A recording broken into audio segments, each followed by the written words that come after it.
আজকে নিয়ে এসেছি চিকেনে কদম ফুলের মোমো রেসিপিটা দেখতে যেমন সুন্দর খেতেও তেমন সুন্দর। নমস্কার বন্ধুরা, সোনালি কুকিংয়ে আরও একটি নতুন রেসিপি নিয়ে চলে এসেছি। আমার চ্যানেলে তোমাদের সবাইকে স্বাগত জানাই। পিঠেটি আকর্ষণীয়, তো রেসিপিটি দেখে নেওয়া যাক। প্রথম পর্বে আমি কড়া বসিয়ে দিয়েছি। কড়ার মধ্যে আমি হাফ বাটি মতো আমি তালের শাঁস দিয়েছি, তার সঙ্গে জল দিয়েছি।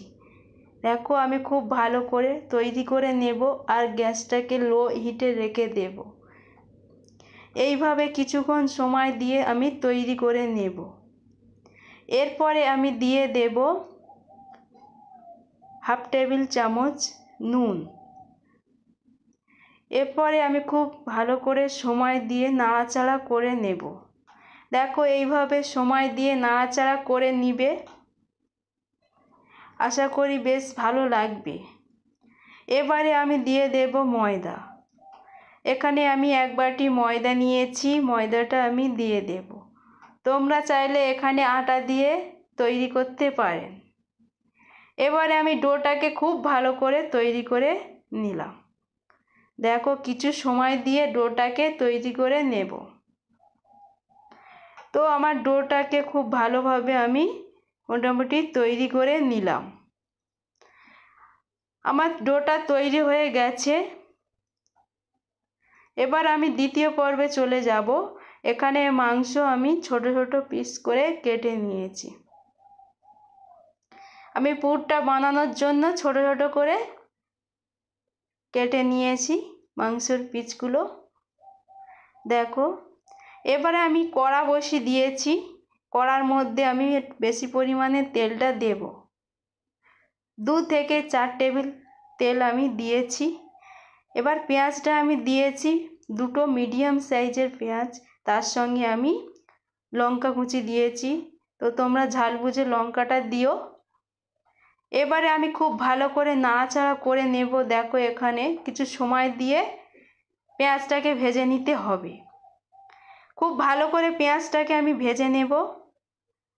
যখন পেঁয়াজের কালার একটু চেঞ্জ হয়ে এসেছে, তারপরে আমি 1 টেবিল চামচ আদা রসুন দিয়ে দিলাম।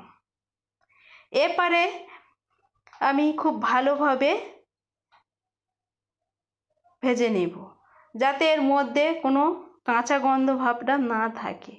যখনই তেল ছেড়ে গেছে তখনই আমি গুঁড়ো লঙ্কা দিয়ে দিলাম পরিমাণ মতো। হাফ টেবিল চামচ গুঁড়ো লঙ্কা দিয়েছি, আর কালারের জন্য হাফ টেবিল চামচ হলুদ গুঁড়া দিয়েছি। তো কিছু সময় ধরে এইভাবে নেড়েচেড়ে নেওয়ার পরে মশলার যে বাটি ধোয়ার জলটা আমি দিয়ে দিলাম। এরপরে আমি মাংসগুলো আগে থেকে পরিষ্কার করে ধুয়ে রেখেছিলাম, দিয়ে দিলাম। এরপরে আমি খুব ভালো করে নাড়াচাড়া করে নেব। তো এরপরে আমি নাড়াচাড়া করার পরে কিছু সময়ের পরে আমি আলুটাকে দিয়ে দেব।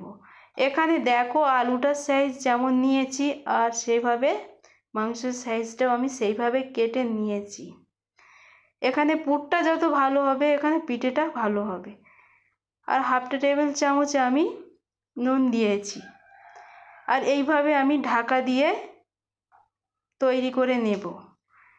এরপরে আমি 2 মিনিট পর আমি খুলে দেখে নেব।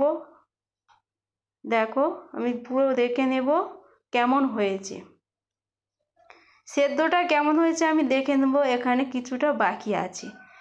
তো এইভাবে ভালোভাবে আমি নাড়তে থাকবো। তারপরে আমি ঢাকা দেব কিছু সময় দিয়ে, যাতে আর যে বাকি আছে সেটুকু আমি খুব ভালো করে নেড়েচেড়ে নিলাম। দেখো, আমার হয়ে গেছে। এবারে আমি গরম মশলাটা দিয়েছি, খেতে বেশ ভালো লাগবে আর সুন্দর একটা ফ্লেভার আসবে। তো এরপর আমার হয়ে গেছে। এবার আমি ডোটা আমি খুব ভালো করে তৈরি করে নেব। হাতের মধ্যে তেল মেখে নিয়েছি। আর এরপরে আমি যেমন তোমরা পিঠে বানাও, আমি সেইভাবে গোল করে নেব। গোল করার পরে আমি খোল তৈরি করে নেব। তোমরা যেভাবে পিঠে তৈরি করো, তো খোল তৈরি করে নেওয়ার পরে আমি পুরগুলো দিয়ে দিলাম এর ভিতরে। দিয়ে খুব সুন্দর করে আমি বলের আকারে করে নিলাম। দেখো আমি বলের আকারে করে নিয়েছি। আর আগে থেকে বাসমতি চাল আমি ভিজিয়ে রেখেছিলাম, তো এখানে ভিজিয়ে রাখার পরে আমি এইভাবে বলগুলোকে খুব ভালো করে আমি তৈরি করে নেব। দেখো এখানে সমস্ত তৈরি করে নিয়েছি, আর এখানে আগে থেকে জল বসিয়ে সেদ্ধ করতে দিয়েছি। এখানে সমস্ত সেদ্ধ হয়ে গেছে। দেখো আমার শেষ পর্বই শেষ হয়ে গেছে, এবার আমার তৈরি হয়ে গেল। তো রেসিপিটা কেমন লাগলো অবশ্যই কমেন্টস করে জানাবে। আর যদি ভালো লেগে থাকে একটা লাইক করে দিবে। আপনাদের এই একটা লাইক আমার নিত্য নতুন ভিডিও বানাতে উৎসাহিত করবে। সবাই ভালো থেকো এবং সবাইকে ভালো রেখো।